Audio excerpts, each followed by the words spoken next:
अभी दो चीज है, एक तो लाफिंग भी है और एक बुद्धा भी है। बुद्ध का मतलब यह मत समझना गौतम बुद्ध, बुद्ध यानी जिसने अपने भीतर का शाश्वत तत्व खोज लिया है, वो बुद्ध है। फिर जिसने भी यह किया है वो सब बुद्ध है।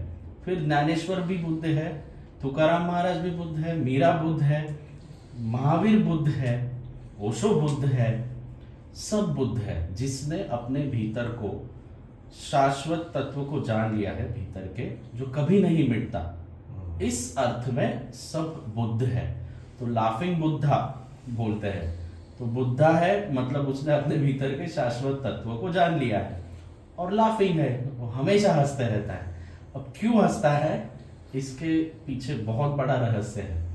उसे देख के हंसी आती है। जैसे सुबह हमने देखा कि साकार का जगत है, परिवर्तनशील है, फिर भी लोग दुखी होते हैं, फिर भी तनावग्रस्त होते हैं, फिर भी रोते हैं। कोई चला गया तो बिछड़ते हैं तो रोते हैं, जिंदगी से कुछ छूट गया, कुर्सी छूटी किसी की तो रोते हैं, किसी प्रेमी की या किसी मित्र की मौत होती है तो रोते हैं, रिश्तेदारों से बिछड़ते तो रोते हैं। ये जो महाशय थे ये ऐसे लोगों को देख के हंसते थे, क्योंकि ये तो परिवर्तनशील स्वभाव को जान गए। फिर वो दूसरों को देखता है, अरे इसने जाना नहीं, और उसको हंसी आती थी। और वो हमेशा देख के हंसते थे सबको, और ऐसे नहीं देख के हंस रहे, खुद खुदाकर हंसते थे, जोर जोर से हंसते थे। गांव में जाते थे तो जोर जोर से हंसते थे। लोगों को लगता था ये आदमी खुश है, नहीं, खुश नहीं है वो, उसने कुछ जाना है। वो तुम्हारे ऊपर हंस रहा है कि तुम अभी भी उसी दुनिया में अटके हो जहां पे आना जाना तो चलता रहता है। परिवर्तन वाली दुनिया यहाँ पे तो यही होना है। तो फिर भी तुम उदास हो, फिर भी तुम अशांत हो, फिर भी तुम तनावग्रस्त हो, उस पे हंसता था वो। एक दिन उनके कुछ 3 शिष्य थे, और जब पूरा जीवन जिया तो हमेशा हंसते हंसते जिया, हंसते हंसते जिया। लोग ऐसा लगता था उनको कि जब शिष्य जो है उनके यह गुरु के जाने के बाद तो रोएंगे ही, रोना तो होगा ही, अभी इतने बड़े गुरु विदा हो गए शरीर से, तो रोना तो है ही। तो उनको लेके गए गांव के बाहर, और वहां पे उनकी अर्थी रखी गई, उनका शरीर, पार्थिव शरीर रखा गया, लोग आए, सब रो रहे, उदास हो रहे। इतना बड़ा आदमी, इतनी बड़ी हस्ती पृथ्वी पर होके गई, जो हमेशा हंसते थे, और एक हंसने का बहुत बड़ा संदेश देके गए। कृष्ण ने गीता दी, भगवान बुद्ध ने विपासना दी, भगवान शंकर ने बहुत सारी विज्ञान भैरव तंत्र की विधियां दी, ओशो ने इतने सारे प्रवचन दिए। लाफिंग बुद्धा ने हंसी दे दी सबको, और हंसी सबसे सहज है, सबसे सहज है। तो सबको लग ही रहा था कि अभी हमारे जो डिसाइपल्स हैं इनके, वो तो रोएंगे ही। तो वो भी देख रहे, जैसे ही चिता को अग्नि दी तो फटाके फूटे बहुत जोर जोर से, बहुत जोर जोर से इधर उधर फटाके फूटे। जब वो विदा ले रहे थे, उन्होंने अपने शरीर के कपड़ों के भीतर अलग अलग फटाकों के लेके वो शरीर को विदा हो गए। वो लास्ट मैसेज था, और लोग तभी हंस रहे थे।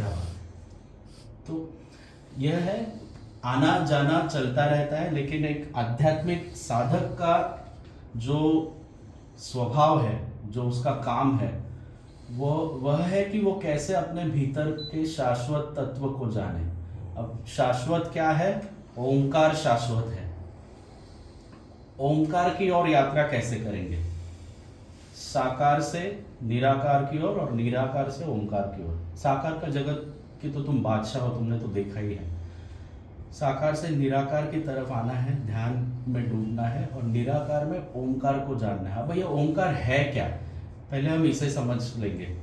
हिंदू धर्म में ओंकार की बड़ी महिमा है, बुद्धिज्म में ओंकार की बड़ी महिमा है, जैनिज्म में ओंकार की बड़ी महिमा है। भगवान महावीर ने, अभी संतों ने इसके ऊपर अलग इशारा किया, वो सीधे ओम नहीं बात कर रहे। जब महावीर बात करते हैं ओंकार के बारे में, तब वो कहते हैं अपूर्व श्रुत, लेकिन बात ओंकार की है। अपूर्व श्रुत, अलौकिक ध्वनि, श्रुत यानी सुनना। भगवान बुद्ध जब बात करते हैं तो वो बोलते हैं एम्प्टीनेस, शून्य। शून्य वह है, ओंकार ही है। तो कुछ नहीं है तो क्या है? तो ओंकार है।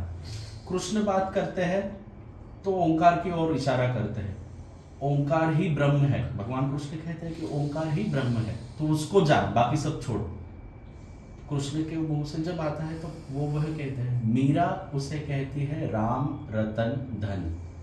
जब वो मीरा कहती है कि पायो जी मैंने राम रतन धन पायो, क्या पाया है? ओंकार पाया, बाहर आया।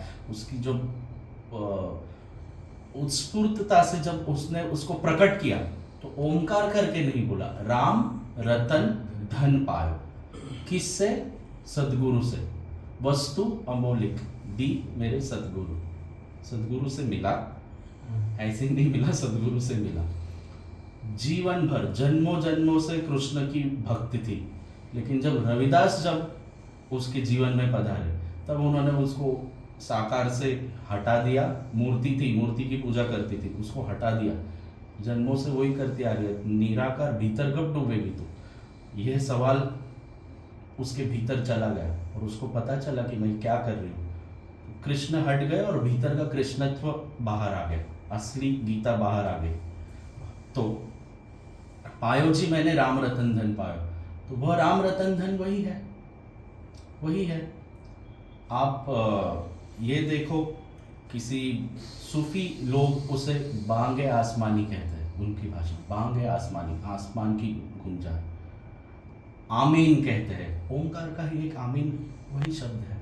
क्रिश्चियन लोग कहते हैं प्रेयर के बाद आमीन कहते हैं, वो क्या है? ओंकार है। ओंकार को बुद्धिज्म में तिब्बतन लोग भी कहते हैं ओम मणि पद्मे हुम। ओम कहते हैं, मणि कहते हैं, मणि यानी प्रकाश, भीतर का प्रकाश। पद्म यानी कमल।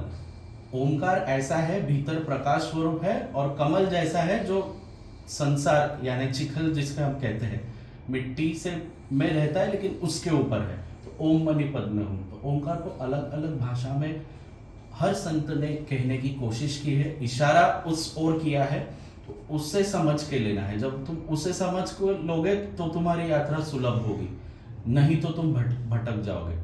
क्योंकि साधना में अटकना और भटकना ये चलता रहता है। कहाँ नहीं अटकना है और कहाँ नहीं भटकना है।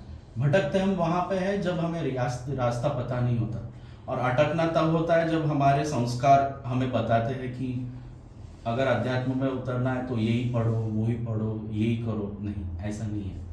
अध्यात्म में अगर उतरना है तो भीतर जाना होता है, भीतर ही यात्रा होती है अध्यात्म की, बाहर कभी नहीं हुई आज तक। दुनिया में लोग अध्यात्म की यात्रा मंदिर में और ग्रंथों में करते हैं, पर वो सफल कभी नहीं होती। हमेशा अध्यात्म की यात्रा भीतर ही सफल होती है। और इसीलिए संतों का हमेशा पंडित और पुरोहितों से कभी जमता नहीं है, कभी जमता नहीं है। हर संत को जब भी वो आता है उसको पंडित और पुरोहितों से पंगा लेना ही पड़ता है।